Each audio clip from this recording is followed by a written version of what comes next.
Hi అండి. చలికాలంలో సాయంత్రం పూట వేడివేడిగా ఉల్లిగడ్డ పకోడీ చేసే విధానాన్ని ఉల్లిగడ్డ సన్నగా తరిగి అందులో శుభ్రంగా కడిగి ఉప్పు, కారం, జీలకర్ర వేసి కలిపి అలా పెట్టేసి స్టవ్ ముట్టించి మీడియం ఫ్లేమ్‌లో పెట్టి మందపాటి బాండి పెట్టి ఆయిల్ పోసి వేడెక్కాక మనం ఆ ఉల్లిగడ్డ మిక్స్చర్‌లో శనగపిండి కలిపి పకోడీ వేసుకోవాలండి. గోల్డెన్ బ్రౌన్ కలర్ వచ్చేంత వరకు గోలించుకోవాలి. చూడండి ఎంత చక్కగా వేడి వేడిగా ఎంతో రుచికరంగా ఉండేటువంటి ఉల్లిగడ్డ పకోడీ చిటికెలో చేసుకునే విధానం. మరి తప్పకుండా ట్రై చేయండి.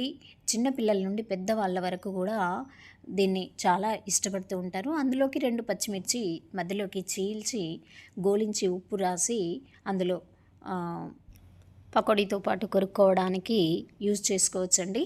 ఈ విధంగా వేడివేడిగా సర్వ్ చేసుకోవచ్చు. తప్పకుండా ట్రై చేయండి. పిండి కలిపినప్పుడు కరివేపాకు, కొత్తిమీర యాడ్ చేసుకోవచ్చు. తప్పకుండా ట్రై చేయండి. Please subscribe. Thank you.